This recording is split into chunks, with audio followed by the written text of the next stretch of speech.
is our universe. এটা ব্যাখ্যার জন্য বা এর বিষয় ব্যাখ্যা করার জন্য কি দরকার, প্রাথমিকভাবে যদি আমরা ভাবনা চিন্তা করি, ফিজিক্যাল সায়েন্স আমরা ছোট থেকে পড়াশোনা করেছি। সেই ছোট থেকে পড়াশোনা করার সময় অর্থ যে ফিজিক্যাল সায়েন্সের যে অর্থ সেটা হলো ফিজিক্স মানে নেচার, আর সায়েন্স মানে to know, that know the nature's is the physical science. That means আমরা এক্সপ্লেন করতে হবে যে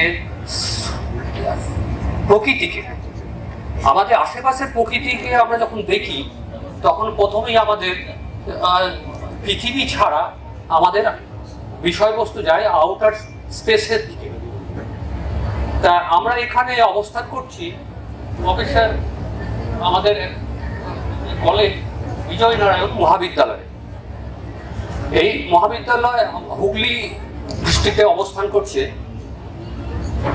এটা আমাদের পশ্চিমবঙ্গে অবস্থান করছে। পশ্চিমবঙ্গ থেকে যদি আমি আমাদের ভারতবর্ষ, আর এই ভারতবর্ষ আমাদের পৃথিবী থেকে আমরা যদি দিনে আমরা উপরের দিকে তাকাই, আমাদের সবচাইতে যে গোলাকার জ্বলন্ত অগ্নিপিণ্ড দেখতে পাই সেটা হচ্ছে সূর্য বা সান।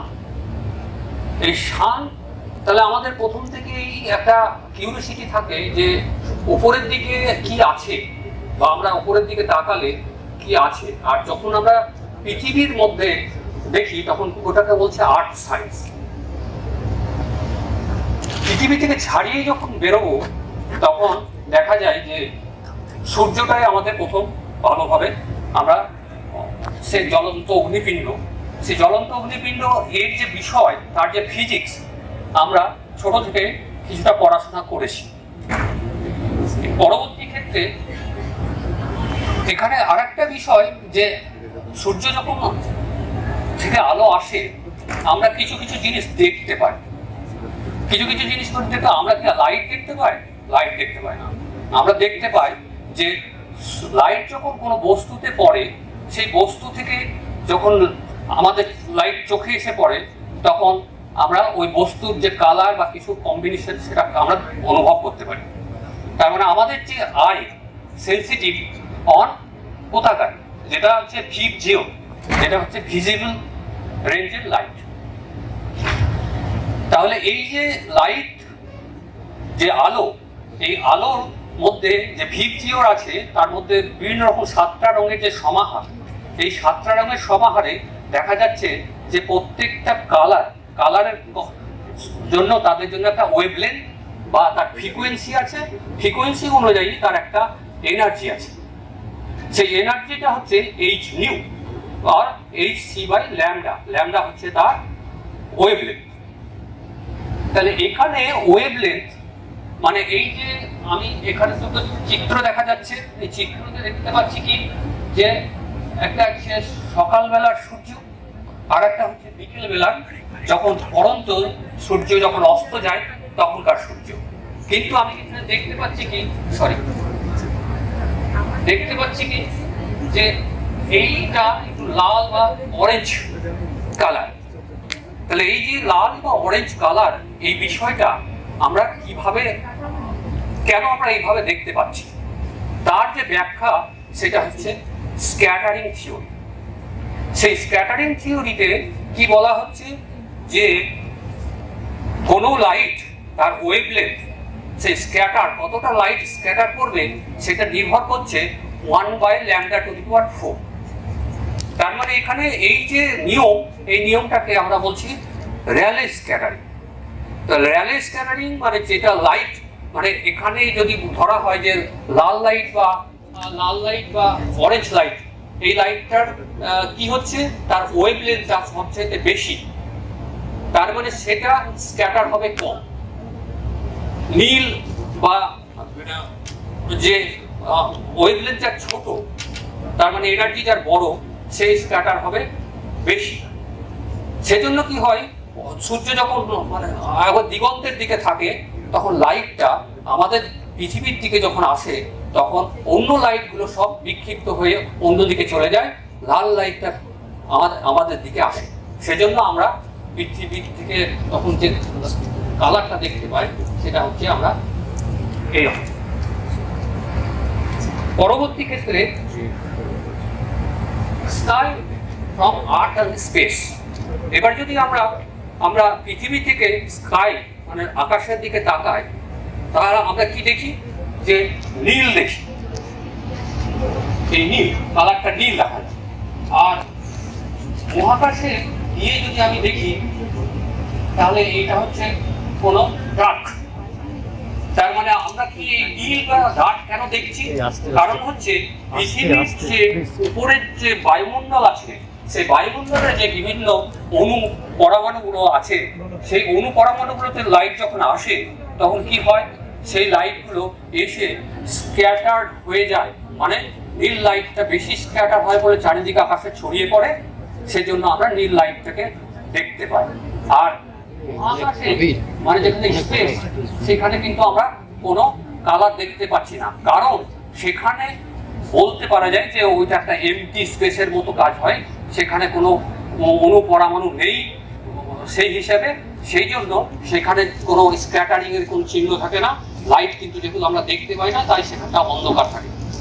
তাহলে এইটা বিষয় যে আমরা সকালবেলা থেকে সন্ধ্যেবেলায় যে ফিজিক্স আমরা দেখতে পাচ্ছি তার ব্যাখ্যা। তার মানে আমি প্রথমে কি বলেছিলাম যে ফিজিক্যাল সায়েন্স মানে ব্যাখ্যা করে কি? নেচার।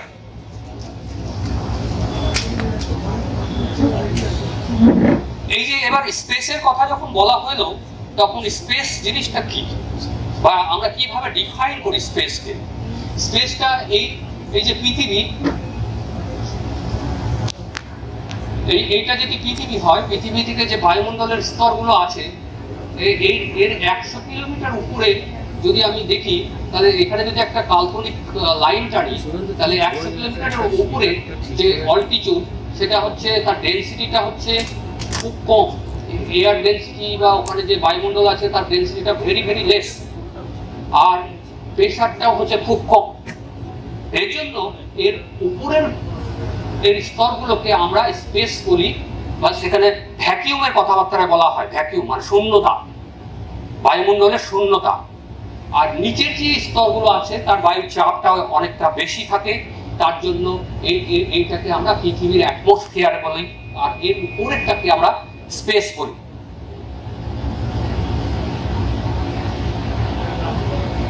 ওই একই বিষয়। এবার আমরা মাদার আর্থের কথাবার্তা আমাদের যখন প্রথম আমরা যেখানে অবস্থান করছি সেটা আমাদের পৃথিবী। পৃথিবী থেকে আমি যদি প্রথমেই দেখি যে সূর্যটাকে দেখতে পাচ্ছি, এই সূর্য জিনিসটা কি আছে? সূর্যের মধ্যে সান কনসিস্ট অফ হট প্লাজমা। প্লাজমাটা কি জিনিস? প্লাজমাটা হচ্ছে মানে একটু আমার টাইম লেগে যাবে হয়তো মানে একটু বলতে গিয়ে। প্লাজমাটা হচ্ছে একটা মানে চার্জ পার্টিকেলের অবস্থান করছে সেখানে, চার্জ পার্টিকেল, কিন্তু এটা একটা নিউট্রাল বিষয়বস্তু। সেই ভিতরে সূর্যের ভিতরে এক থাকছে কনসিস্ট অফ হট প্লাজমা স্টেটে থাকে, আর সেখানে তার ম্যাগনেটিক ফিল্ড থাকে। আর সেখানে কি থাকে? সূর্যের মধ্যে ম্যাক্সিমাম বিষয়বস্তু যে এলিমেন্ট থাকে সেটা হচ্ছে হাইড্রোজেন, খুব কম সংখ্যক হিলিয়াম থাকে, আর সূর্যের তাছাড়া থাকে অক্সিজেন, কার্বন, গোল্ড, আয়রন আর আদার্স থিংস। তাহলে এখানে যে এই হিলিয়াম, হাইড্রোজেন সূর্যের মধ্যে আছে, কেন থাকে সেখানে, তার বিষয়গুলো আমরা এইতে ব্যাখ্যা করি। আর সূর্যের যে অ্যাটমসফিয়ার তাকে আমরা বলছি করোনা। আর সানস্পট, এই বিষয়গুলো একটু আমরা জেনে নিই প্রথমে। সানস্পট কি? সানস্পটস আর temporary reason of reduced surface temperature caused by increased magnetic activity. সূর্যের মধ্যে যে সারফেসে যে ম্যাগনেটিক অ্যাক্টিভিটি যখন মানে ডমিনেট করে, তখন কি হয় যে সূর্যের ভিতরের যে প্লাজমা স্টেট, সেই স্টেটটাকে আসতে বাধা দেয় সারফেসে। তখন সারফেসটার টেম্পারেচারটা কুল করে ঠান্ডা হয়ে যায়। তখন কি হয়? তখন আমরা ওখানে একটা অন্ধকার ডার্ক দেখি। সেই ডার্ক স্পটগুলোকেই বলছি আমরা সানস্পটস, বা ম্যাগনেটিক অ্যাক্টিভিটি যেখানে কম হচ্ছে, বেশি হচ্ছে। এই যে সানস্পট আমরা দেখতে পাই মাঝে মাঝে, সেটা কখনো ম্যাক্সিমাম হয়, কখনো মিনিমাম হয়। এইটাকে বলা হয় এই যে সোলার ম্যাক্সিমাম আর সোলার মিনিমাম। যখন সানস্পটের সংখ্যা বেশি হয়, সানস্পটের সংখ্যা কম হয়। এবার দুটো বিষয়বস্তু খুব আমরা একটু ভালো করে চিন্তা করি, যে সূর্যের যখন সেটা সোলার স্টর্ম বলে একটা খুব কথা আছে, আর সোলার ফ্লেয়ার বলে একটা কথা আছে।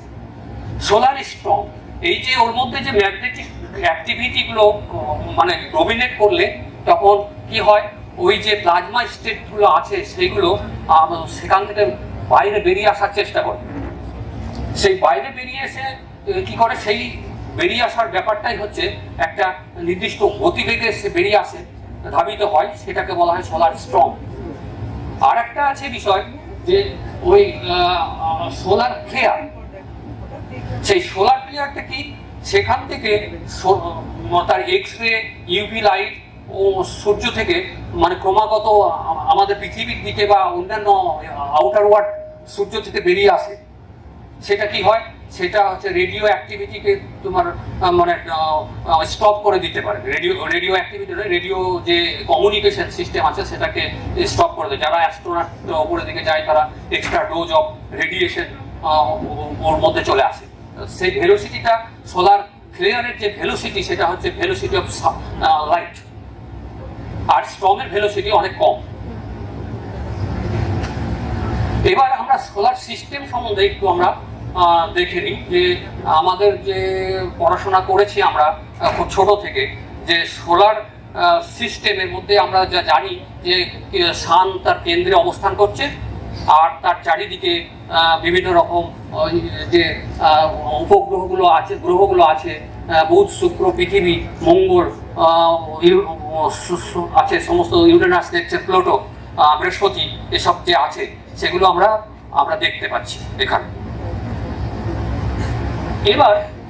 এবার যদি আমরা যদি কি এই সোলার সিস্টেমটা কি শুধু এই গ্রহ আর সূর্য নিয়েই তৈরি, না তার ভিতরের যে স্ট্রাকচার আমরা লক্ষ্য করি, তাহলে আমরা কি পাবো সেখানে? এখানে দেখা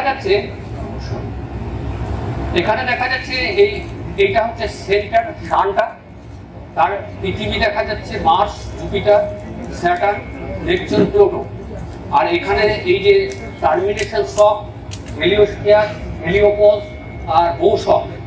তারপর এখানে পরের একটা আলফা সেন্চুরি, এটা হচ্ছে আর একটা স্টার, আমাদের নিয়ারবাই স্টার। মানে আমরা যদি দেখি যে নিয়ারবাই যে সান, সূর্য, সেটা আমাদের সোলার সিস্টেমের মধ্যে পড়ছে, তো তারপরে যদি আমি বেরিয়ে যাই, তাহলে খুব কাছাকাছি যে স্টারটা দেখতে পাবো আমাদের, সেটা হচ্ছে আলফা সেন্টিউরি। আর এখানে আরো কিছু ঘটনা আছে, যেটা হচ্ছে অ্যাস্ট্রয়েড বেল্ট। আমরা মাঝে মাঝে শুনি যে মহাকাশ থেকে কিছু মানে রক জাতীয় পদার্থ আমাদের পৃথিবীর দিকে ধাবিত হয়ে আসছে, এবং পৃথিবীকে যদি মানে ধাক্কা লাগে, তাহলে মানে পৃথিবীর মানে অবস্থা শেষ হয়ে যেতে পারে, এরকম একটা কন্ডিশন। এখন বিজ্ঞানীরা কি করতে চাইছেন, যে মহাকাশে গিয়ে ওই রকটাকে বিস্ফোরণ করে যে গ্রহাণু পুঞ্জ, মানে যে অ্যাস্টেরয়েড, সেটাকে ধ্বংস করে দেওয়ার চিন্তা ভাবনা করছে, যাতে করে পৃথিবীতে ধ্বংস হওয়ার থেকে বাঁচানো যায়। তাহলে এই যে আমরা একটা সিস্টেম দেখলাম, যে সোলার সিস্টেম, এরপরে আছে এই টার্মিনেশন শক, হেলিওস্ফিয়ার, বোসক। এইগুলো কি? এইগুলো হচ্ছে এমন একটা বিষয় যে কোনো একটা সিস্টেমকে স্টেবল সিস্টেম বলা হবে কখন। স্টেবল, যে আমরা যে কত যুগ থেকে দেখছি যে আমাদের ইউনিভার্সের মধ্যে সূর্য প্রত্যেক দিন আমরা পূর্ব দিকে উদিত হচ্ছে দেখতে পাচ্ছি, পশ্চিম দিকে অস্ত যাচ্ছে। তার মানে কি? তার মানে অনেক বছর ধরে আমরা সেই কোন যুগ থেকে দেখতে পাচ্ছি যে এটা একটা স্টেবল সিস্টেম। তাহলে স্টেবিলিটির পিছনে কি আছে, কি কাজ করে? এই কাজ করছে এই যে এইটা হচ্ছে একটা ম্যাগনেটিক বাবল। ম্যাগনেটিক বাবল, এই যে ম্যাগনেটিক বাবল, এই তারপরে এর তিনটে স্তর আছে। একটা স্তর হচ্ছে এইটাকে বলা হয় হেলিওস্ফিয়ার। একটা স্তর হচ্ছে টার্মিনেশন শক, তার মধ্যে আছে হেলিওপজ আর হচ্ছে বো শক। এই টার্মিনেশন শকটা কি জিনিস?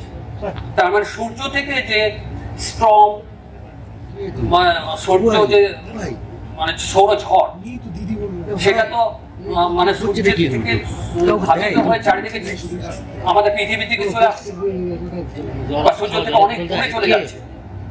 তার মানে এখানে কি হয়, এই ঝড়ের যে গতিবেগ, এই গতিবেগটা হচ্ছে সাবসনিক গতিবেগ। তার মানে এইখানে কিন্তু আরো ভেলোসিটিটা আরো বেশি ছিল। এইখানে আস্তে আস্তে আস্তে এই লেয়ারে এসে এর গতিবেগটা কিন্তু অনেক কমে যায় এবং সাউন্ডের গতিবেগ থেকে কম হয়ে যায়। আর অন্য একটা স্টার আছে, সেই ক্ষেত্রে তার ক্ষেত্রেও সেই সৌরঝড় বা ইন্টারস্টেলার মাঝামাঝি কোনো যে মিডিয়াম গুলো আছে সেখান থেকে এই দিকে তার একটা মানে সৌরঝড় আসতে পারে, মানে উপরের স্তর থেকে। তখন কি হয়, সেই এই বৈশাখটা হচ্ছে এখানে এসে তার ভেলোসিটিটা কমে যায়।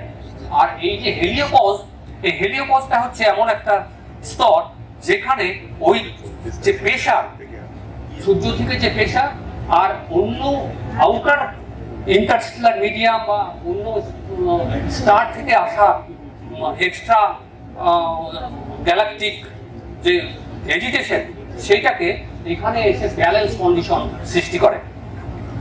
তার মানে ব্যালেন্স কন্ডিশন সৃষ্টি করে বলেই এই দিক থেকে সমস্ত কিছু এসে আমাদের এইগুলোকে ধ্বংস করে দিতে পারছে না। তার মানে প্রকৃতির সৃষ্টি এমন যে তাকে রক্ষা করার মতো ক্ষমতা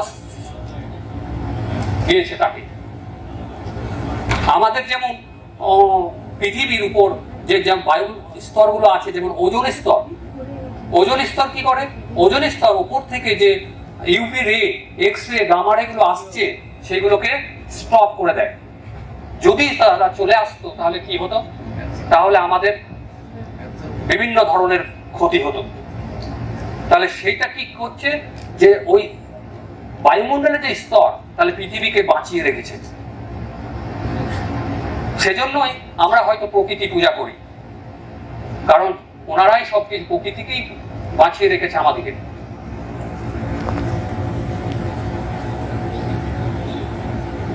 এই অ্যাস্টেরয়েড বেলগুলো তাহলে কোথায় থাকে?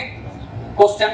অ্যাস্টেরয়েড বেলগুলো থাকে এই যে মার্স, বুধ, শুক্র, পৃথিবী, মঙ্গল আর বৃহস্পতি, এর মাঝামাঝি যে অঞ্চল আছে এইগুলো হচ্ছে অ্যাস্টেরয়েড।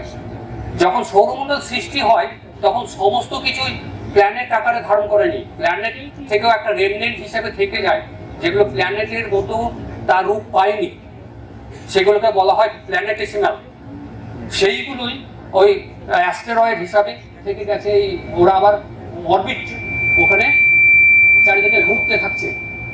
আর কিছু অ্যাস্টেরয়েড থাকে যেগুলো এই জুপিটারের কক্ষের সঙ্গে কো অরবিট করে, এইগুলোকে বলা হয় ট্রোজান অ্যাস্টেরয়েড।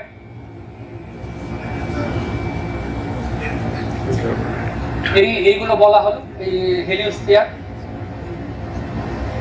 এবার দুটো স্টারের মাঝামাঝি যে বিষয়গুলো থাকে, যে মিডিয়াম থাকে, সেগুলোকে বলা হয় ইন্টারস্টেলার মিডিয়াম। Interstellar medium. এবার যদি বলা হয় যে সৌর জগৎ, আমাদের যে সৌরমণ্ডল, এই সৌরমণ্ডল কিভাবে সৃষ্টি হলো, তার কি ব্যাখ্যা? প্রথমে এইরকম সৌরমণ্ডল অবস্থায় ছিল না, প্রথমে গ্যাস ক্লাউড আকারে ছিল। ক্লাউড যেটাকে বলা হয় নেবুলা। এই নেবুলা মানে কোনো কারণে একটা অঞ্চলে মানে কি হয়, তার ডেনসিটিটা বেড়ে যায়, ম্যাটার ডেনসিটিটা বেড়ে যায়। তখন কি করে, সেই নেবুলা ধীরে ধীরে অন্য আশেপাশের যে গ্যাস ক্লাউড তার মাসকে আকর্ষণ করতে থাকে ওই একটা অঞ্চলে। মানে যখন বেশি মাস ওখানে অ্যাক্রেট হতে থাকলো, তখন কি হতে থাকলো, সেখানে একটা প্রেসারের সৃষ্টি হলো এবং তার টেম্পারেচারটা বাড়তে থাকলো। টেম্পারেচার বাড়তে থাকার ফলে কি হয়, ওই ছোট্ট একটা অঞ্চলের মধ্যে ফিউশন আরম্ভ হয়ে যায়। যে হাইড্রোজেন গ্যাসগুলো ছিল, হাইড্রোজেনে ফিউশন হয়ে প্রথম প্রোটোসান তৈরি হয়। ফিউশন আরম্ভ হলো, প্রোটোসান তৈরি হলো। সেই প্রোটোসানের চারিদিকে তখন সমস্ত কিছু কিন্তু ওই গ্রহ ওই রকম রূপ তখন ছিল না, তখন কিন্তু ওই গ্যাস ক্লাউড আকারে ছিল। সেটা তখন ওই সানের চারিদিকে ঘুরতে ঘুরতে আরম্ভ করে, তখন একটা যখন স্ফেরিক্যাল বস্তু একটা অ্যাঙ্গুলার মোমেন্টামে ঘোরে, তখন কি হয়, সে একটা ডিস্ক আকার ফর্ম করে। ডিস্ক আকার ফর্ম করতে করতে দেখা যায় যে কিছু অঞ্চলে কিছু মাসটা বেশি ছিল, আর অন্যান্য মাঝামাঝি কিছু মাসগুলো সে ছিটকে বেরিয়ে যায়। তখন বিভিন্ন রকম গ্রহগুলো, যে বুধ, শুক্র, পৃথিবী, মঙ্গল যে গ্রহগুলো আছে, সেই গ্রহগুলোর সৃষ্টি হয়েছে। তাহলে এই যে সৌরজগৎ সৃষ্টি, এ তো একদিনের বিষয় নয়। সূর্য সৃষ্টি হয়েছে 4.8 বিলিয়ন ইয়ার আগে।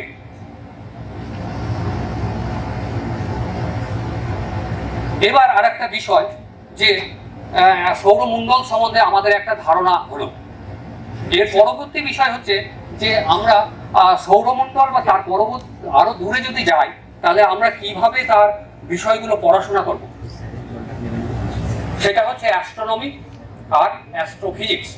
এর দুটো দিক আছে, একটা দিক হচ্ছে থিওরিটিক্যাল পার্ট, আর একটা হচ্ছে অবজারভেশনাল পার্ট। আমরা অবজারভেশনটাই দেখি ইন জেনারেলি। প্রথম থেকে 1609 যখন গ্যালিলিও প্রথম টেলিস্কোপ আবিষ্কার করেছিলেন, তখন আমরা কি দেখতাম, তখন আমরা চোখের খালি চোখে যেটা দেখা যায় সেটাই দেখতাম। পরবর্তীকালে 1930 অব্দি আমাদের যে অবজারভেশনের টেকনিক, সেটা কিন্তু ছিল আমাদের খালি চোখে অবজারভেশন উইথ টেলিস্কোপ। কিন্তু তার পরবর্তী ক্ষেত্রে যে অ্যাস্ট্রোফিজিক্সের অ্যাডভান্সমেন্ট হয়েছিল, তা সেটাকে অ্যাস্ট্রোনমির বিষয়টার সঙ্গে যুক্ত থাকাছে। এটা সেই এখানে একটা বিষয় বলে নেওয়া যাক, যে আমরা যে আলোর কথাবার্তা বলছি বা লাইটের কথাবার্তা বলছি, সেই লাইটটা কি কি কম্পোনেন্ট তার আছে।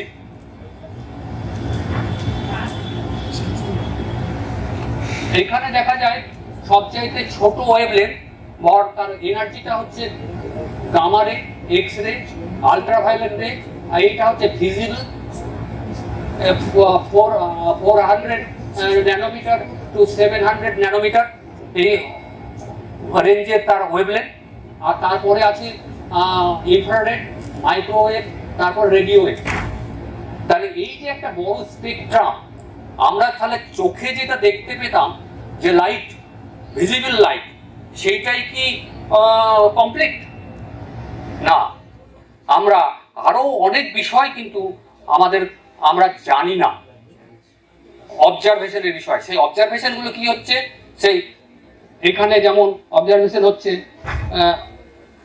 Gamma ray astronomy, X ray astronomy, UV astronomy, IR astronomy, আর এখানে আছে ভিজিবল অ্যাস্ট্রোনমি।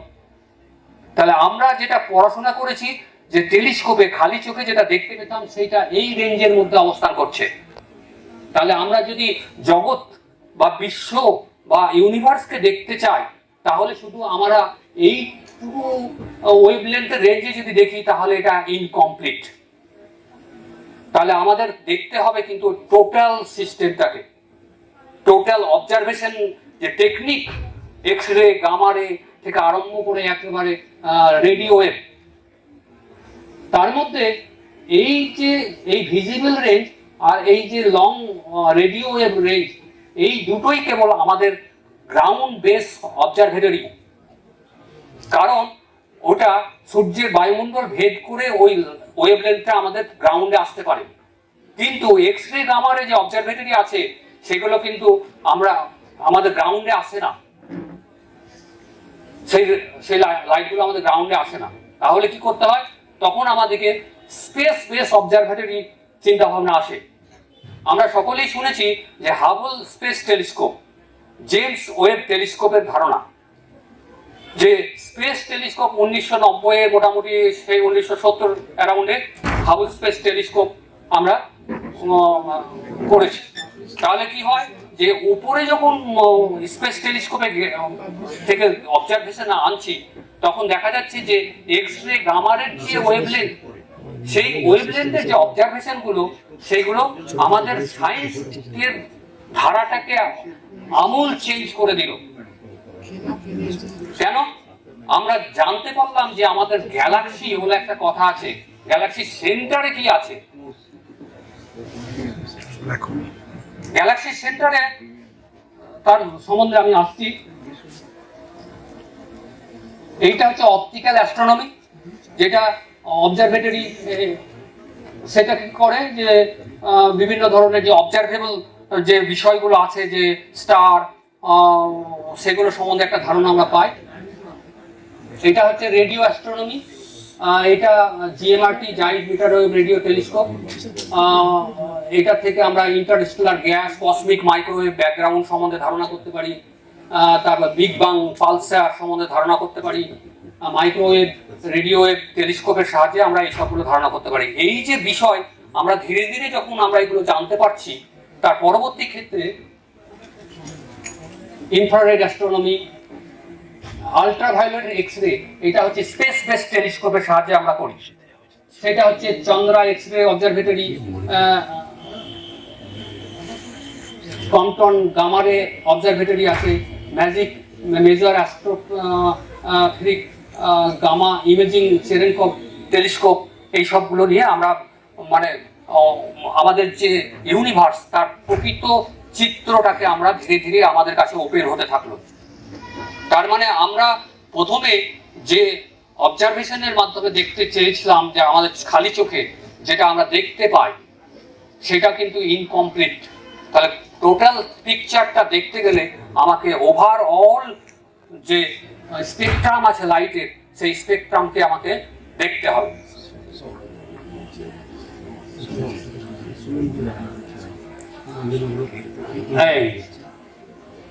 এতক্ষণে আমরা সোলার সিস্টেম সম্বন্ধে বললাম। এখানে একটা দেখা যাচ্ছে, এইটা হচ্ছে একটা স্পেস টেলিস্কোপ। এইটা একটা স্পেস টেলিস্কোপের সাহায্যে তার একটা স্কেমেটিক চিত্র। এইটা হচ্ছে একটা স্পাইরাল গ্যালাক্সি। যে আমাদের যে গ্যালাক্সি আছে, আমরা যে আকাশের দিকে, রাত্রের আকাশের দিকে যদি তাকাই, তাহলে আমরা অসংখ্য ছোট ছোট প্যাচ অফ লাইট দেখতে পাই। মানে সেইগুলো কিন্তু অসংখ্য স্টারের সমষ্টি। আমরা খালি চোখে প্রকৃতভাবে ডিস্টিংগুইশ করতে পারি না বলে আমরা একটা উত্তর থেকে দক্ষিণে মনে হয় যে একটা প্যাচ অফ লাইট দক্ষিণে প্রবাহিত হয়েছে। এই যে প্যাচ অফ লাইট, এটা একটা সাদা মিল্কি দুধের মতো দেখায়। এর জন্য আমাদের গ্যালাক্সি যেটা নাম হয়েছে সেটা মিল্কি ওয়ে গ্যালাক্সি। আমাদের নিয়ারবাই গ্যালাক্সি আছে। এই গ্যালাক্সি তাহলে কি যে একটা স্টার বা দুটো স্টার বা তিনটে স্টার নিয়ে গ্যালাক্সি নয়। একটা গ্যালাক্সিতে তোমার 10⁻11 নাম্বার অফ স্টারস আছে। এবার ইমাজিন করি আমরা যে একটা স্টার আমরা দেখতে পাচ্ছি সৌরমণ্ডলে, এইরকম 10⁻10 নাম্বার অফ স্টার আছে একটা গ্যালাক্সিতে। সেই গ্যালাক্সিতে স্টারগুলো কেমন ভাবে থাকছে, এই যে এইগুলোতে এইরকম ভাবে স্টারগুলো থাকছে। এটা হচ্ছে একটা আর্ম, একটা স্পাইরাল গ্যালাক্সি যে আর্ম গুলো থাকে। এটা হচ্ছে একটা সেন্ট্রাল বার্জ, আর এটা একটা ডিস্ক সিস্টেম, ডিস্কের মতো ফ্ল্যাটেন। আর এর চতুর্দিকে থাকছে আমার বিভিন্ন রকম স্টার গুলো থাকে, সেগুলো আমি পরে ব্যাখ্যা করছি। তাহলে গ্যালাক্সি এরকম অবজারভেবল ইউনিভার্সে কত সংখ্যক গ্যালাক্সি আছে সেটা দেখা যায় যে 10⁻10 number of galaxies in observable universe. এত সংখ্যক স্টার এবং গ্যালাক্সি আছে। তাহলে এইগুলো যেটা দেখতে পাচ্ছি দেখা যেটা অবজারভেবল ইউনিভার্সের মধ্যে পড়ছে, কিন্তু তার বিয়ন্ডেও কিন্তু আমাদের ইউনিভার্স আছে যেটা আমরা দেখতে পাই না। তার মানে লাইট যেখান থেকে আসছে ততদূর থেকে আমি দেখতে পাবো। তার লাইটের ভেলোসিটি যা থাকবে সেটাকে যদি আমি হরাইজন ধরে নিই, তার দূরত্বটাকে ধরে c × t, তাহলে ততদূর অব্দি আমি দেখতে পাবো, তার পিছনে কিন্তু আমি আর দেখতে পাবো না, তার মানে ডিসকানেক্টেড রিজন হয়ে যাচ্ছে। তাহলে ইউনিভার্সে কিন্তু ওই শুধু দেখতে পাওয়া বিষয় নয়, তার পরবর্তী তার আগেও কিন্তু বিষয়বস্তু আছে। সুতরাং আমাদের ওভারঅল ইউনিভার্সকে যদি চিন্তা ভাবনা করতে হয়, তার রহস্য উন্মোচন করতে হয়, তাহলে আমাদের যে সাবজেক্টটা করতে হবে সেটা হচ্ছে general theory of relativity and cosmology and astrophysics বলে একটা সাবজেক্ট আছে। সেইটা কিন্তু আমাদের total physical system, physics, chemistry, mathematics সমস্ত কিছুই দরকার হয়। আমি এরকম ভাবে বলছি কিছু নাই তো, আমি তো একটা ছাত্ররা আছে বলে এইভাবে ঠিক আছে।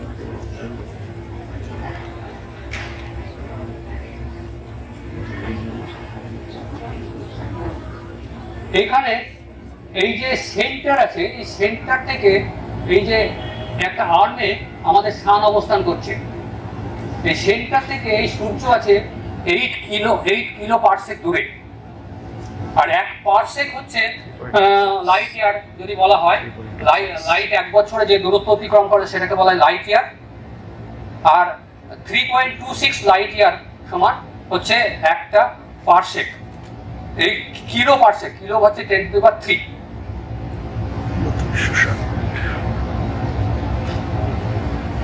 আর এই যে ডায়ামিটার, এই ডায়ামিটারটা হচ্ছে 30 কিলো পারসেক দূরত্ব। আর এর মধ্যে এই 8 কিলো পারসেক মানে আমাদের সূর্য আছে। তাহলে সূর্যও কিন্তু এই গ্যালাক্সিকে সেন্টার করে আমাদের এই চারিদিকে ঘুরছে। সূর্য যে স্থির আছে আমরা বলি, কারণ ওই আর্মের মধ্যেই আমরা আছি বলে আমরা সূর্যের কাছে যে অ্যাটাচ হয়ে আছি, আমরা সঙ্গে সঙ্গেই কিন্তু সূর্য ঘুরছে, সেজন্য আমরা সূর্যকে স্থির বলে মনে হয়, প্রত্যেকদিন এরকম ভাবে দেখি। কিন্তু সূর্য ওই গ্যালাক্সির সেন্টারকে চারিদিকে সে ঘুরছে, তারও একটা প্রপার বেগ আছে। এই যে গ্যালাকটিক ডিস্ক, এটা হচ্ছে ডিস্ক, এটা হচ্ছে এইগুলো এই গ্যালাক্সির মধ্যে আরো স্টার গুলো আছে, এই ওল্ড স্টার বলা হয়, এগুলোকে গ্লোবুলার ক্লাস্টার বলা হয়। এটা হচ্ছে টোটাল 30 কিলো পারসেক দূরত্ব। এবার আমাদের ইউনিভার্সে অনেক রকম প্রকারভেদের গ্যালাক্সি আছে। সেগুলো হচ্ছে স্পাইরাল গ্যালাক্সি, যেগুলো ওরকম আর্ম আছে, তারপর ইলিপ্টিক্যাল গ্যালাক্সি, ইরেগুলার গ্যালাক্সিস। এইটা একটা ইলিপ্টিক্যাল গ্যালাক্সির চিত্র। এবার এরকম একটা ক্লাসিফিকেশন করা হয় যে হাবল ক্লাসিফিকেশন অফ গ্যালাক্সি।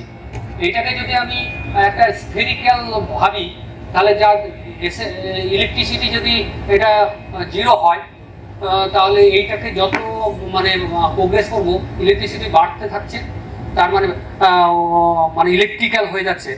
আর এইদিকে এইগুলো হচ্ছে আমার ওই স্পাইরাল গ্যালাক্সি, আর হচ্ছে এইটা একটা ফ্ল্যাটেন, আর এইটা হচ্ছে ইরেগুলার, তার কোনো প্রপার শেপ নেই। তাহলে অনেক রকম গ্যালাক্সি আমাদের ইউনিভার্সে আছে। তাহলে এই যে এত সংখ্যক গ্যালাক্সি নিয়ে যে অবজারভেবল ইউনিভার্স আমরা ভাবছি, তার যে প্রকৃত কি ডাইনামিক্স চলছে, কে নিয়ন্ত্রণ করছে, এটা তো একটা কোশ্চেন। তখনই তো ধর্মের কথাবার্তা আমাদের চলে আসে যে সমস্ত ঈশ্বর, আল্লাহ বা যে যারা আমরা মানি তিনি নিয়ন্ত্রণ করছে বলা হয়। কিন্তু এই যে ডাইনামিক্স, এত সব বিষয়বস্তু, তাহলে কে নিয়ন্ত্রণ করছে, এটা একটা কোশ্চেন। সেটা ধর্ম থেকেও পেতে পারি বা সায়েন্স থেকে পেতে পারি। তাহলে এটা আমাদেরকে বুঝতে হবে। তাহলে ধর্মটাকে প্রপারলি আন্ডারস্ট্যান্ডিং করতে হবে, অথবা সায়েন্সটাকে প্রপারলি আন্ডারস্ট্যান্ডিং করতে হবে। দুটোর মধ্যে যেটাকে আন্ডারস্ট্যান্ডিং করে আমি প্রকৃত অর্থে বুঝতে পারবো যে ধর্ম মানে কি আমাকে শুধু জপ তপ করা, ধর্ম মানে সেখান থেকে আমি কি জ্ঞান উপলব্ধি করছি, প্রপারলি জ্ঞান অর্জন করছি, সেটাই হচ্ছে আসল কথা। তাহলে কোশ্চেন যে এত বড় মহাবিশ্ব, সেই মহাবিশ্বকে মানে বুঝতে পারার অর্থ একটা সাবজেক্ট, যে সাবজেক্টটা আমরা কসমোলজি বলি। এই কসমোলজি হচ্ছে এক্সপ্যান্ডিং ইউনিভার্সকে ব্যাখ্যা করে সে কোথা থেকে ক্রিয়েট হলো, কোথা থেকে ক্রিয়েট হওয়ার পর তার এক্সপ্যান্ড করলো, এক্সপ্যান্ড করতে করতে প্রেজেন্ট ইউনিভার্সে আমরা যেটা দেখতে পাচ্ছি এখন অবজারভেশন নিচ্ছি, দেখছি, সেটা যে অবজারভেশন যেটা দেখছি সেটাই তো প্রেজেন্ট ইউনিভার্স, এইটাই তো বাস্তব, যা দেখছি সেটাই বাস্তব। তাহলে সূর্য যদি 4.8 গিগা ইয়ার আগে তৈরি হয়েছিল, তাহলে তার আগেও সূর্য ছিল না আমাদের সূর্য, তাহলে এভলিউশন একটা হয়েছে। তাহলে এভলিউশন যদি হয়ে থাকে এরকম ইউনিভার্সে, সেই এভলিউশনটাকে কিভাবে আমরা ব্যাখ্যা করব, তার যে ম্যাথামেটিক্স, তার যে ফিজিক্স, সেই ফিজিক্সটাই হচ্ছে আমাদের astronomy, astrophysics, cosmology, general theory of relativity কিন্তু খুব দরকার। এই জেনারেল থিওরি অফ রিলেটিভিটিটা কে করেছিলেন? আইনস্টাইন। আইনস্টাইন কত সালে করেছিলেন? 1915 সালে জেনারেল থিওরি অফ রিলেটিভিটি তিনি দিয়েছিলেন। কিন্তু আইনস্টাইন নোবেল পেয়েছিলেন একটা কাজের জন্য, সেটা হচ্ছে ফটোইলেকট্রিক ইফেক্ট। সেটা হচ্ছে 1905 সালে তিনি ফটোইলেকট্রিক ইফেক্ট সম্বন্ধে বলেছিলেন। তা 1905 সালে আইনস্টাইন 5খানা পেপার তিনি লিখেছিলেন। তার মধ্যে তার একটা হচ্ছে রিসার্চে যিনি কাজ করতেন সেটা ব্রাউনিয়ান মোশনের কাজ, আরো দুটো তিনটে পেপার লিখে 5টা পেপার লিখেছিলেন। আর একটা হচ্ছে যে অন দা ইলেকট্রোডাইনামিক্স এর উপর যে পেপারটা ছিল, সেটা হচ্ছে আমরা যেটা রিলেটিভিটি বলি, স্পেশাল থিওরি অফ রিলেটিভিটি যেটা বলা হয়, সেটা লিখেছিলেন 1905 সালে। আরেকটা পেপার লিখেছিলেন ফটো ইলেকট্রিক ইফেক্ট। মানে কি হয়েছিল? 1900 সালে প্ল্যাঙ্ক যে কোয়ান্টাম থিওরি দিয়েছিলেন, সেই কোয়ান্টাম থিওরিটাকে এস্টাবলিশ করেছিলেন তার ওই ফটো ইলেকট্রিকের মাধ্যমে। তার মানে কি হচ্ছে, একটা লাইট যদি কোনো একটা মেটালের পড়ে, সেখান থেকে ইলেকট্রন নির্গত হয়, এমিশন হয়, এগুলো কিন্তু বাস্তব। তার মানে সায়েন্সটা কিন্তু বাস্তব ক্ষেত্রে কাজে লাগানো। তো সায়েন্সটা কিন্তু আমরা যে বইয়ের পড়া এটা কিন্তু নয়। এই সায়েন্সে এই যে আমরা দেখছি, এই লাইট চলছে, এই এসি চলছে, তারপর চাঁদে চলে যাচ্ছি, এইগুলো কিন্তু আমাদের একটা বাস্তব বিষয়বস্তু। সুতরাং সায়েন্স করলে কি হচ্ছে, মানুষের সেটাকে যদি নিয়ন্ত্রণ, আগে স্যার বললেন যে নিয়ন্ত্রিতভাবে যদি কিছু করা যায় সায়েন্সকে, তাহলে কিন্তু আমরা আমাদের ডেভেলপমেন্টটাই হবে, ডিস্ট্রাকশনটা হবে না। তাহলে আমরা কি চাই? আমরা শান্তির মধ্যে থেকে ডেভেলপমেন্টটা করতে চাই। এখন প্রশ্ন, তাহলে সায়েন্স কি শিক্ষা দিচ্ছে আমাদের? আগে স্যার বলে গেলেন সেই বিষয়টা, একটা মোরালিটি, তারপর এথিক্সের কথা বললেন। তাহলে এইগুলো কিন্তু সায়েন্সের মধ্যেই পড়ছে।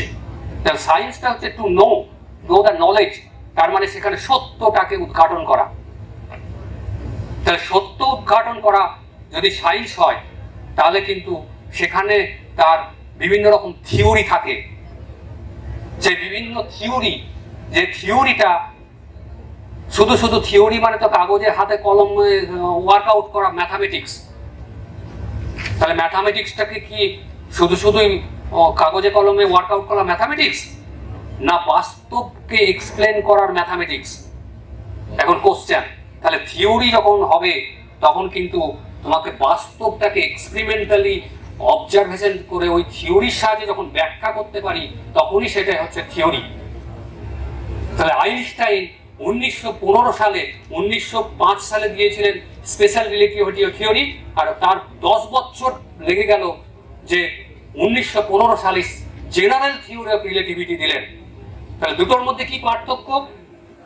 স্পেশাল রিলেটিভিটিতে কি ছিল না? সেখানে কিন্তু আমরা কোনো গ্র্যাভিটেশন সম্বন্ধে ধারণা ছিল না। কিন্তু 1905 থেকে 1915 সাল অবধি কি করলেন তিনি? গ্র্যাভিটেশনটাকে ইনক্লুড করলেন, আর ইউনিভার্সের যে স্পেস টাইম আছে সেটাতে কার্ভেচারটাকে ইন্ট্রোডিউস করলেন। তার মানে আমরা যে নিউটনিয়ান মেকানিক্স পড়ছি, সেখানে কিন্তু কার্ভেচারের কনসেপ্ট নেই। তাহলে কার্ভেচার আর গ্র্যাভিটেশন সেগুলোকে ইনক্লুড করলেন। কার্ভেচার ইনক্লুড করবার মানে জিওমেট্রি, আর গ্র্যাভিটেশন মানে কি? ম্যাটার। তাহলে জিওমেট্রি আর গ্র্যাভিটেশন ম্যাটার কেন বলছি? ম্যাটার থাকলে একটা বস্তু আর একটা বস্তুকে আকর্ষণ করে, এটাকে বলা হয় মহাকর্ষ সূত্র নিউটনের, আমরা তো পড়াশোনা করেছি। তাহলে মাস থাকলে মাসকে আকর্ষণ করবে। তাহলে এই যে মাসের সঙ্গে মাসের আকর্ষণ আর তার সঙ্গে কোনো একটা স্পেস টাইম কার্ভেচার, তাহলে কি রকম সম্পর্ক? ধরি আমি যদি একটা রাবার সিট নিলাম, একটা রাবার সিট, এই রাবার সিটে যদি কিছু একটা ভরের বস্তু আমি রাখি এখানে, কম ভরের, তাহলে কি হবে? রাবার সিটটা কিন্তু ওই ফ্ল্যাট থাকবে। এবার যদি আরো বেশি ভরের যদি বস্তু ওখানে রাখি, কি হবে? এটা এইরকম করে বেন্ড হবে, হবে তো? তাহলে কি হলো? যত ভর দিচ্ছি ওই রাবার সিটটাকে যদি আমি স্পেস টাইম ধরি, তাহলে স্পেস টাইমটা ডিস্টর্টেড হচ্ছে, একই রকম ফ্ল্যাট থেকে গেল না কিন্তু। তাহলে প্রশ্ন যে আমরা যখন কোনো ব্ল্যাক হোলের কথাবার্তা শুনেছি, স্টারের কথাবার্তা, সান দেখেছি, তাহলে তার অ্যারাউন্ডে কি রকম স্পেস টাইমটা, সেটা বলা হচ্ছে র্যাপ্ট অর কার্ভ। তাহলে যে কার্ভেচারের কনসেপ্ট আইনস্টাইন তিনি তার থিওরির মধ্যে আনলেন। তাহলে এই যে ইউনিভার্স, তাহলে শুধু নিউটনিয়ান মেকানিক্স দ্বারা আমরা কিন্তু এই ইউনিভার্সকে ব্যাখ্যা করতে পারবো না। তাহলে ইউনিভার্সকে ব্যাখ্যা করতে গেলে আমাদের নিউটনিয়ান ডাইনামিক্স থেকে আরো ঊর্ধ্বে উঠতে হবে, যেটা আইনস্টাইন 1905 থেকে 10 বছর কঠোর পরিশ্রম করে ওয়ার্কআউট করে 1915 সালে নভেম্বর মাসে তিনি ইকুয়েশন দিয়েছিলেন। ওইটা নয়, E=mc² তিনি প্রথমেই বলেছিলেন 1905 সালে, কিন্তু যে ইকুয়েশন দিলেন আইনস্টাইনের ফিল্ড ইকুয়েশন, যেটা হচ্ছে টেনসর থিওরি, যেটা আইনস্টাইন টেনসরের সঙ্গে ম্যাটারের সঙ্গে আপনার ম্যাটার আর জিওমেট্রি সঙ্গে রিলেটেড। তাহলে সেই ম্যাটার জিওমেট্রি রিলেটেড, সেটাকে বলা হয় Einstein field equation in general theory of relativity. সেইটা বিষয়টা আমরা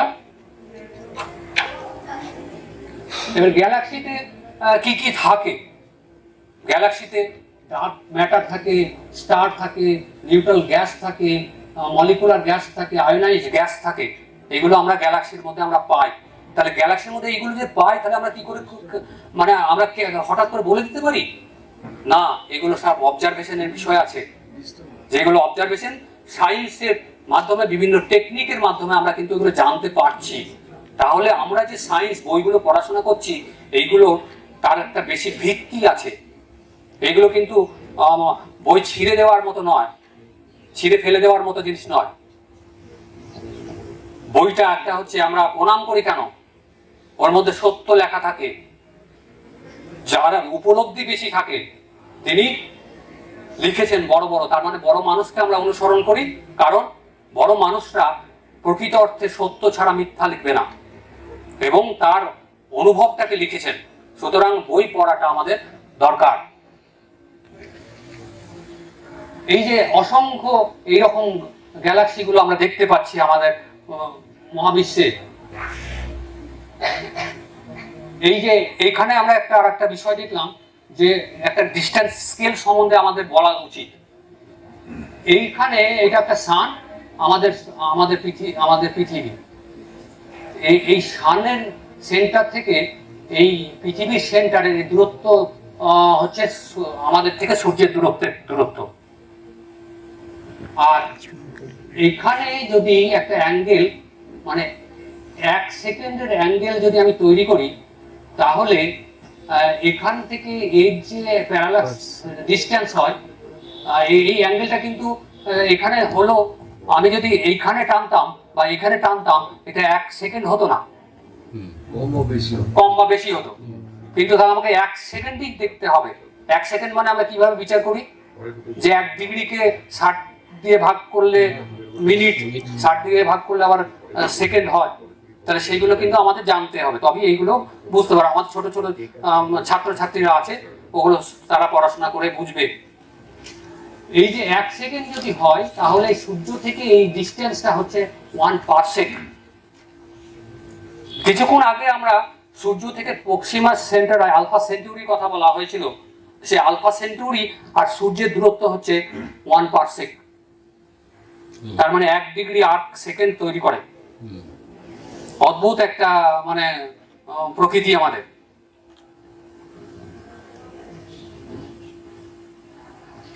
এবার যদি পারসেকের ইউনিট ধরে আমি কাজ করি, কেন আমরা আমরা কিলোমিটার মিটার ধরে কাজ করছি না, কিন্তু কিলোমিটার মিটার আমাদের এই ডিস্টেন্স স্কেল বলি, কিন্তু যখন আমরা ইউনিভার্সের সম্বন্ধে আইডিয়া করতে চাই তখন কিন্তু লাইট ইয়ার তারও বেশি পারসেক সম্বন্ধে ধারণা নিতে হয়।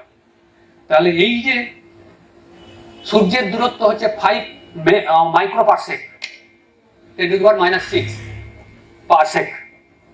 Distance to the nearest star মানে Alpha Centauri 1 parsec. Distance to the galactic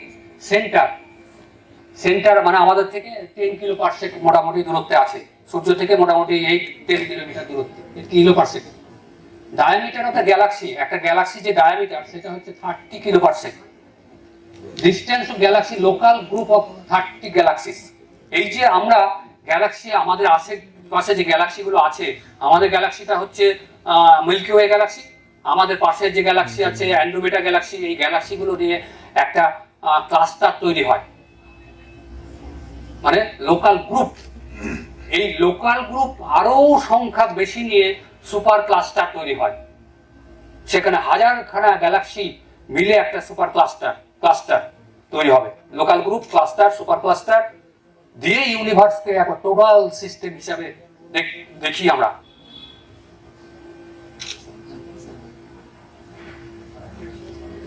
তাহলে এই অ্যান্ড্রোমেডা গ্যালাক্সিটা কত দূরত্বে?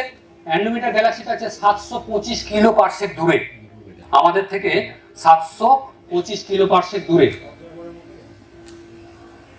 তারপর distance to the nearest large cluster, যেটার নাম হচ্ছে ভিরগু ক্লাস্টার, এটার দূরত্ব হচ্ছে 20 মেগা পারসেক, 10⁻⁶। তারপর আমাদের অবজারভেবল ইউনিভার্সের যে এন্ড, যতদূর আমরা দেখতে পাই, মানে খালি চোখে নয়, সিটি মানে যতদূর আমরা অবজারভেবল হিসেবে দেখা যায়, লাইট যেখান থেকে টি অবধি আসতে সময় লাগে, তাহলে সেইটা যদি দেখি সেইটার দূরত্ব হচ্ছে 14 giga parsec, 10⁻⁹, equal to 10⁻28 centimetre, 10⁻28 centimetre.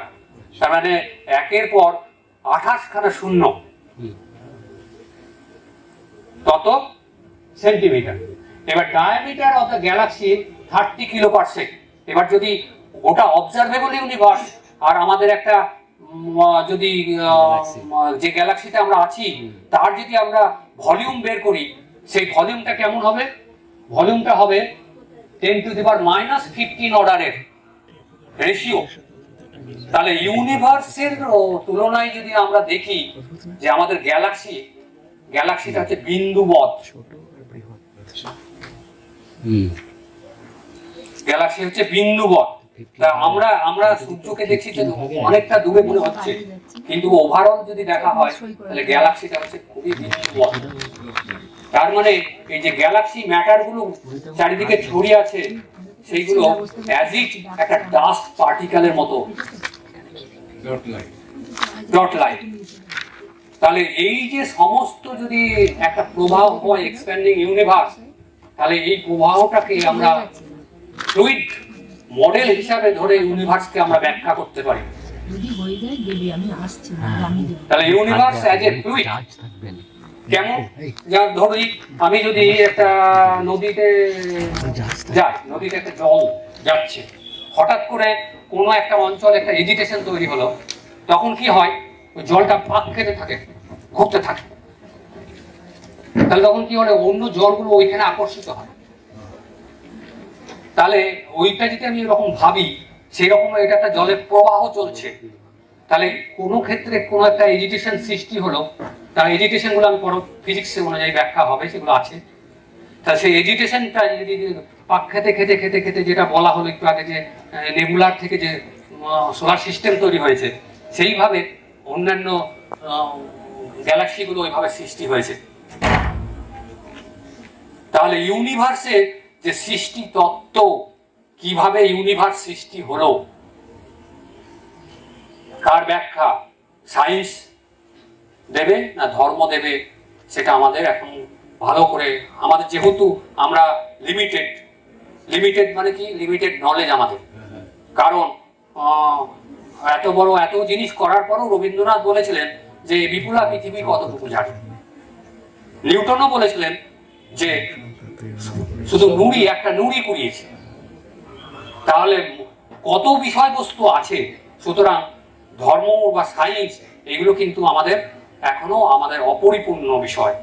কারণ একে জানতে বুঝতে গেলে প্রকৃত অর্থে জ্ঞান অর্জন করা যেটা হচ্ছে, সেটা যদি আমরা সায়েন্স ডে পালন করছি তাহলে তার কিন্তু প্রকৃত মানে অর্থে হচ্ছে জ্ঞান অর্জন করা।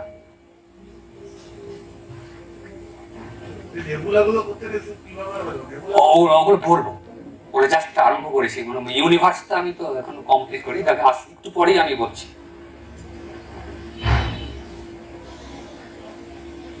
এবার ইউনিভার্সে যদি ম্যাটার কন্টেন্ট আছে, সে ম্যাটার কন্টেন্ট জিনিস কি, মানে ইউনিভার্সে কি রকমের ম্যাটার, স্পেস টাইম তো এক্সপ্যান্ড করছে, তার সঙ্গে সঙ্গে ম্যাটারটা হচ্ছে ডার্ক এনার্জি 68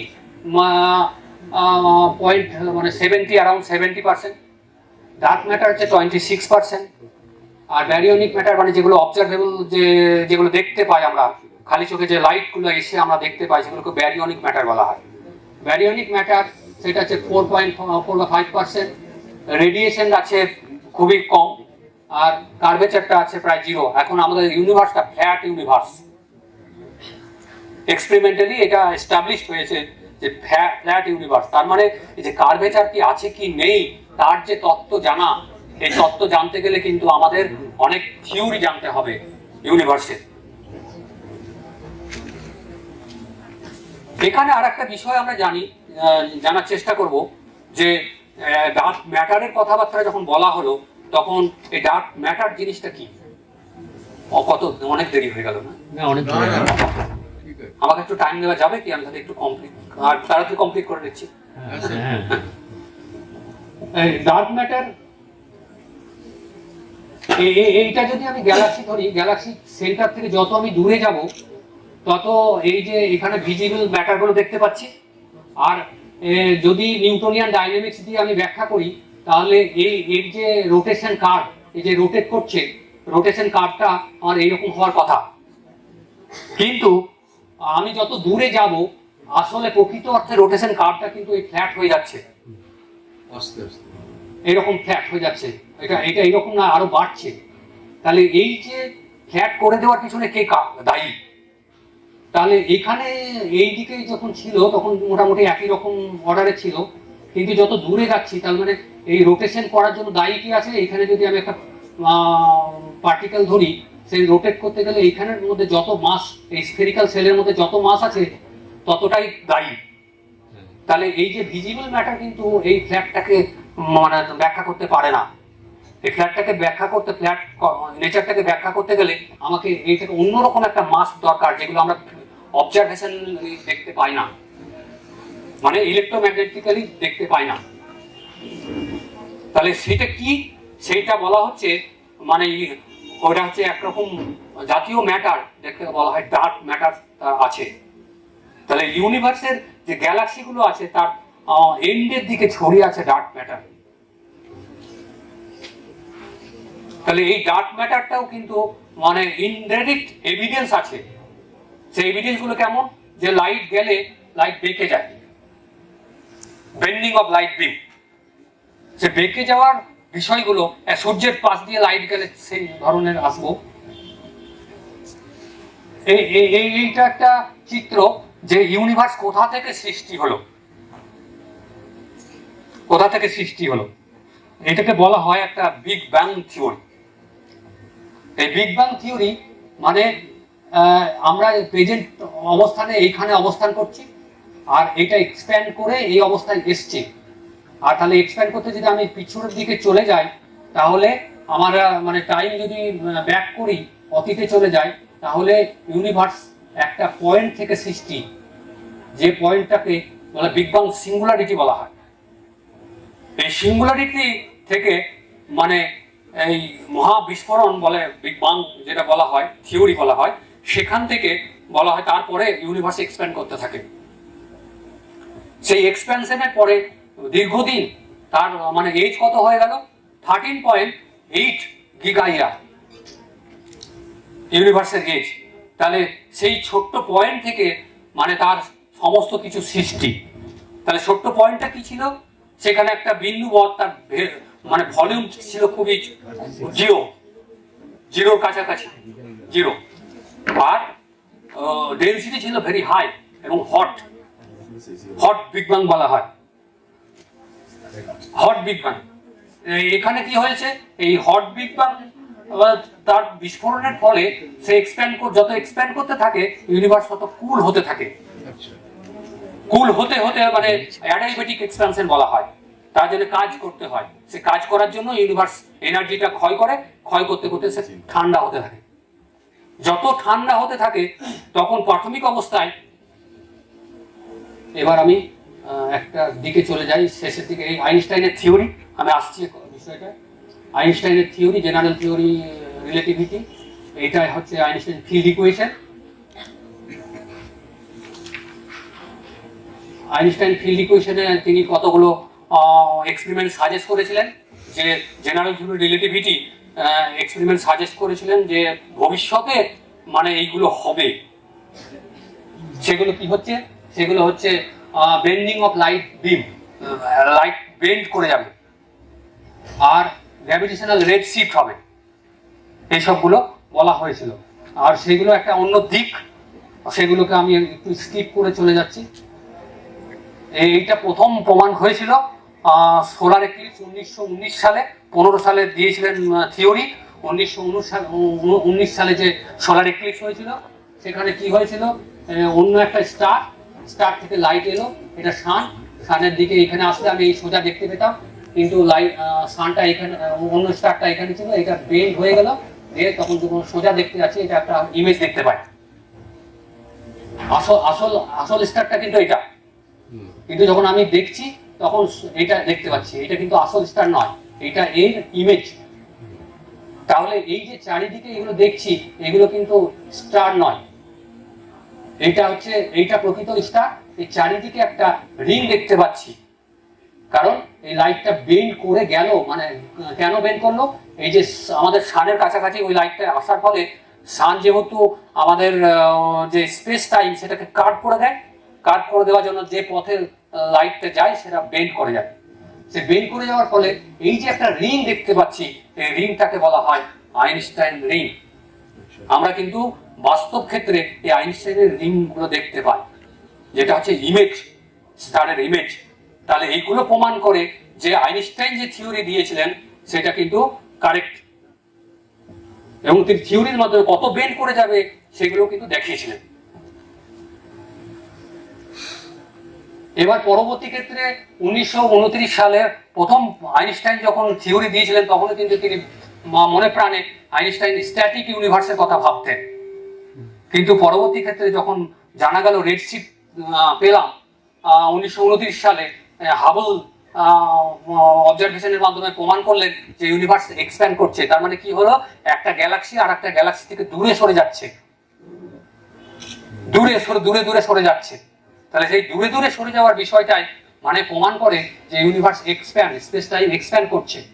মানে গ্যালাক্সিগুলো এক্সপ্যান্ড করে সব কেটে চলে যাচ্ছে না, গ্যালাক্সিগুলো ফিক্স আছে, কিন্তু অন্য গ্যালাক্সি আর একটা গ্যালাক্সি থেকে দূরে সরে যাচ্ছে। যেহেতু সেটা কেমন ভাবে বুঝবো, সেটা এই যে একটা বেলুনকে যদি প্রথম অবস্থায় রাখি, দুটো পয়েন্ট দিই, সেই দুটো পয়েন্টের মধ্যে দূরত্ব আমি একদম ফুলিয়ে দিলাম, তারপরে কি হলো, তার মধ্যে দূরত্ব, দুটো গ্যালাক্সির মধ্যে দূরত্ব পারলো, কিন্তু গ্যালাক্সিগুলো ইনট্যাক্ট ঠিক থেকে গেল। তাহলে এখানে কি হচ্ছে, এখানে হচ্ছে স্পেস টাইমটা এক্সপ্যান্ড করছে, স্পেসটা এক্সপ্যান্ড করছে, কিন্তু গ্যালাক্সিগুলো তোমার ঠিক থাকছে। তাহলে একটা গ্যালাক্সি থেকে আর একটা গ্যালাক্সি দূরে সরে যাচ্ছে, এটা থেকে কম দূরত্ব, এটা বেশি দূরত্ব। তাহলে এক্সপ্যানশন করলে এই যে স্পেস টাইমের এক্সপ্যানশনের যে কথাবার্তা বলা হয় আইনস্টাইনের, এইটাই হচ্ছে মুখ্য বিষয়, যে স্পেস টাইমটা কিভাবে আচরণ করবে। এই বিগ বাং মডেল দেওয়া হয়েছিল, সেই মডেলে বলা হলো যে একটা বিন্দু থেকে সৃষ্টি হলো, সেখান থেকে এক্সপ্যান্ড করতে করতে প্রেজেন্ট অবস্থায় আমরা এসছি। সেই প্রেজেন্ট অবস্থায় দিয়ে তারপর এখানে অবধি কোনো আলো ছিল না, এখানে অন্ধকার অন্ধকার সব, এটা ওপেক, ট্রান্সপারেন্ট নয়। এরপরে থেকে লাইট বেরিয়ে আসে, এইটাকে বলা হয় একটা রিকম্বিনেশন টাইম, যখন ইলেকট্রনগুলো ক্যাপচার হয়ে যায়। প্রথমে তো অ্যাটম ফ্যাটম গুলো কিছু ছিল না, সমস্ত কিছু দুমড়ে মুচড়ে একাকার, কোয়ার্ক, গ্লুয়ন, প্লাজমা আকারে সব ছিল। তাহলে অ্যাটম তৈরি করতে গেলে কোয়ার্কের সঙ্গে যোগ হয়ে প্রোটন নিউট্রন তৈরি হতে হবে। প্রোটন নিউট্রন তৈরি হলে নিউক্লিয়াসের সিনথেসিস হতে হবে। যত টাইম পেরিয়েছে, ইউনিভার্স কুল হয়েছে, আবার বাউন্ড স্টেট ফর্ম করেছে।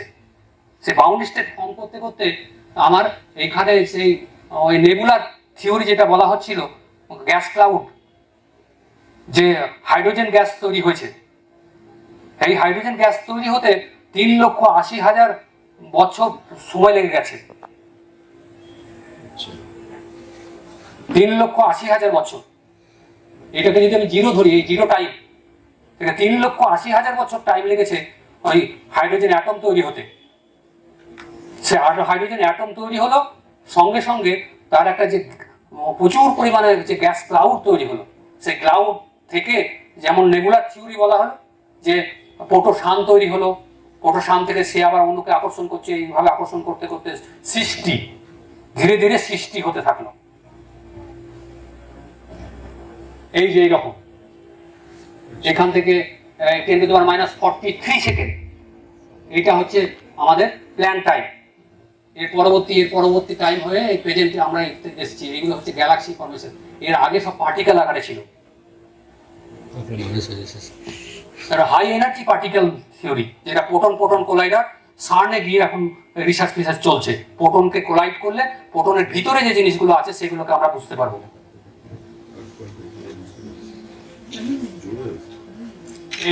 এইটা একটা থিওরি। সেই সমস্ত থিওরি যে ফোর্সগুলো আছে, এবার আমি শেষ করব, যে সমস্ত থিওরি যেগুলো আছে, যে যে বিষয়বস্তু আছে, 4টে আমরা ফোর্স সম্বন্ধে জানি। একটা হচ্ছে গ্র্যাভিটেশনাল ফোর্স, একটা হচ্ছে nuclear strong force, nuclear weak force, আর ইলেকট্রোম্যাগনেটিক থিওরিতে ইলেকট্রোম্যাগনেটিক ফোর্স। এই 4টে ফোর্সের মধ্যে 3টে ফোর্সই আমাদের মানে ইউনিফাইড থিওরি আছে। প্রথম ইউনিফিকেশন হয়েছিল ম্যাগনেটিক ফোর্স আর ইলেকট্রিক ফোর্সে ইলেকট্রোম্যাগনেটিক থিওরি বাই ম্যাক্সওয়েল। তারপরে ইলেকট্রোম্যাগনেটিক থিওরির সঙ্গে উইক থিওরির, যেটা হচ্ছে ইলেকট্রোউইক থিওরি, সেটা ইউনিফিকেশন হয়েছিল। আবার ইলেকট্রোউইক থিওরির সঙ্গে স্ট্রং ফোর্সের, যেটা বলা হয় গাট, GUT, গাট থিওরি। এবং আরো পরবর্তী যদি সমস্ত ফোর্সগুলোকে ইউনিফাই করে দেওয়ার বিষয় থাকে, যে মেন কোনো একটা থিওরি থেকে সমস্ত কিছু পাওয়া যাবে, সেইটাই হচ্ছে সায়েন্সের এখন মূল বিষয়বস্তু। তারা স্ট্রিং থিওরির মাধ্যমে সাহায্যে জানতে চাইছে, অন্যান্য বিষয় থিওরির সাহায্যে জানতে চাইছে। তাহলে এই যে ইউনিফিকেশন, আইনস্টাইনের একটা ছিল, স্বপ্ন ছিল, যে সমস্ত থিওরি, সমস্ত ফোর্সগুলোকে একটা ইউনিফাই করা, ইউনিফাই আকারে আমি সমস্তকে জানবো, একটাই থিওরি থাকবে। তিনি কিন্তু এটাতে সফল হননি। তাহলে এই যে গ্র্যাভিটি থিওরিটাকে কিন্তু ইউনিফাই করতে পারা যায়নি। এই গ্র্যাভিটিটা আলাদা হয়ে যায় এই যে এই টাইমে, তখন ইউনিভার্সের এজ ছিল 10⁻43 সেকেন্ড। একবার ইমাজিন করি আমরা, 1 সেকেন্ডও কিন্তু তখন হয়নি। আরো যত টাইম প্রোগ্রেস করেছে, এইটা প্রথমে গ্র্যাভিটি ফোর্স আলাদা হয়ে যায়, তারপরে স্ট্রং ফোর্স আলাদা হয়, তারপরে উইক ফোর্স আলাদা হয়, তারপর এইটা হচ্ছে ইলেকট্রোম্যাগনেটিক থিওরি, যেটা ম্যাক্সওয়েল করেছে। এই যে তাহলে প্রথমটাকে আমরা সুপার গ্র্যাভিটি থিওরি বা দিয়ে কোয়ান্টাম গ্র্যাভিটি দিয়ে আমরা ব্যাখ্যা করতে চাই। তারপর এটা হচ্ছে গ্র্যান্ড ইউনিফাইড থিওরি, GUT, গার্ড দিয়ে ব্যাখ্যা করি, ইলেকট্রোউইক থিওরি দিয়ে ব্যাখ্যা করি। আর এইগুলো সব আলাদা আলাদা 4টে ফোর্সের ম্যানিফেস্টেশন আমরা দেখতে পাই, যে ইউনিভার্সে আলাদা আলাদা ম্যানিফেস্টেশন, ফোর্সের ম্যানিফেস্টেশন। সেগুলো যদি টোটালকে একটা ইউনিফাই করে দিই, তাহলে ইউনিফিকেশন বলা হয়। এইটাই হচ্ছে সায়েন্সের একটা আলটিমেট স্বপ্ন, যে ইউনিফাই করা। এটা স্ট্রেন্থ দিয়ে ব্যাখ্যা হয়েছে, স্ট্রং থিওরি সবচাইতে বেশি, তারপর অন্যান্যগুলো একটু কম কম আছে। লাস্টে রমন স্ক্যাটারিং দিয়ে আমি শেষ করব। প্রথমেই আমি আলোচনা করেছিলাম সেটা হচ্ছে যে আমরা স্ক্যাটারিং, র্যালে স্ক্যাটারিং, যেটা লাইট সূর্য থেকে আসে, দিয়ে অ্যাটমসফিয়ারে আমরা লাল দেখি কেন, নীল দেখি কেন, তার ব্যাখ্যা হয়েছিল। সেখানে একটা স্ক্যাটারিং হয়। সেই স্ক্যাটারিং এ কিন্তু লাইট যে পরিমাণ এনার্জি নিয়ে আসে, তারপর ইন্টারাক্ট করলো, দুটোর মধ্যে স্ক্যাটার হলো, সেই ওই লাইটের এনার্জিটা কিন্তু ওই যার সঙ্গে স্ক্যাটার করছে সেই স্ক্যাটারিংটা ওই এনার্জিটা ইম্পার্ট হয় না। তার মানে কি হচ্ছে, ইলাস্টিক স্ক্যাটারিং। তার মানে যা লাইটের এনার্জি ছিল সেই এনার্জি নিয়ে লাইটটা বেরিয়ে এলো, কোনো এনার্জির এক্সচেঞ্জ হলো না। সেটা একটা র্যালে স্ক্যাটারিং বলা হয়। তার মানে যে পরিমাণ ফোটন দিলাম সেই পরিমাণই ফোটনের এনার্জি থাকলো। এবার রমন স্ক্যাটারিং, যার কাজের জন্য আমরা এই দিনটা সেলিব্রেট করছি, সেই স্ক্যাটারিং তিনি এক থিওরি আবিষ্কার করেছিলেন, যার জন্য নোবেল প্রাইজ পেয়েছিলেন। 1928 তৈরি হয়েছিল, 1930 সালে পেয়েছিলেন। তিনি কি স্ক্যাটারিং আবিষ্কার করেছিলেন? তিনি এক ধরনের স্ক্যাটারিং আবিষ্কার করেছিলেন, মলিকুল। মানে মলিকুল যে ভাইব্রেশনের লেভেলগুলো থাকে, সেই এতে যদি আমি একটা লাইট পাঠাই, তাহলে কি হবে, ওই মলিকুলের যে ভাইব্রেশনাল এনার্জি, তার মানে তার স্টেট থাকবে বিভিন্ন রকম। সেই স্টেট মানে গ্রাউন্ড স্টেট মানে কম, তার থেকে বেশি, এরকম ভাবে স্টেট থাকে, এনার্জি স্টেট। এবার যখন আমি লাইট পাঠাবো, তখন কি হয়, কম এনার্জির, বেশি এনার্জি লাইট পাঠালাম, কম এনার্জি লাইট পেলাম। তার মানে কি হলো, তার মানে এনার্জিটা অ্যাবজর্ব করলো বাই স্ক্যাটারার, বাই স্ক্যাটারিং বডি। আর এইটাতে দুটো সমান, যেটা এনার্জি দিলাম সেটাই পেলাম, সেটা র্যালে, কোনো এনার্জি অ্যাবজর্ব হলো না। আর একটাতে কম এনার্জি দিলাম, বেশি এটা পেলাম, আমার অ্যান্টি স্ট্রোক, এটা হচ্ছে স্ট্রোক। এই হচ্ছে থিওরি। এই থিওরিকে ব্যাখ্যা করা, তার সঙ্গে সঙ্গে এক্সপেরিমেন্টালি রমন স্ক্যাটারিং যে এক্সপেরিমেন্টগুলো হয় আজকালকার যুগে, আমরা যে রিসার্চ করি, সেই রিসার্চটা হচ্ছে এক্সপেরিমেন্টাল বেসড রিসার্চ, যেগুলো বিভিন্ন ধরনের ইনস্ট্রুমেন্ট আছে, সেই ইনস্ট্রুমেন্টের এই ধরনের রমন স্ক্যাটারিং, রমন স্পেকট্রোস্কোপি সাহায্যে আমরা এই ধারণাগুলো পাই। এছাড়া ওই দূরবর্তী অঞ্চলে কি ধরনের মলিকুল আছে, কি ধরনের অণু আছে, সেইগুলো থেকে কি ধরনের লাইট বেরিয়ে আসছে, সেইগুলোর স্পেকট্রোস্কোপি করে নিয়ে আমরা ইউনিভার্সের জগৎ সম্বন্ধে একটা ধারণা করতে পারি। তার মানে তার গুরুত্ব, যে কেন তিনি নোবেল পেয়েছিলেন, তার মানে তিনি যে থিওরি দিয়েছিলেন তার গুরুত্ব কিন্তু অপরিসীম। সুতরাং ওটা ইউনিভার্সকে জানতে গেলে আমাদের যে থিওরি জানা দরকার বা পড়াশোনা করার দরকার, সেটা কিন্তু কম নয়, অনেকটা বিস্তৃত অঞ্চল আছে তার মধ্যে। তার মধ্যে আমি একটা ছোট্ট অঞ্চল ফিজিক্সের বললাম, কেমিস্ট্রি আছে, বায়োলজি আছে, বিভিন্ন দিক আছে। কিভাবে মানুষের সৃষ্টি হলো, আমরা তো জীব, প্রথমে তো আমরা ছিলাম না, পৃথিবী যদি না থাকে আমরা ছিলাম না, তাহলে আমরা কিভাবে এলাম, তার থিওরি। সুতরাং এই কোশ্চেন থেকে যাবে, আর আমরা বিশ্বজগৎকে দেখার চেষ্টা করব, এই বলে আমি শেষ করছি।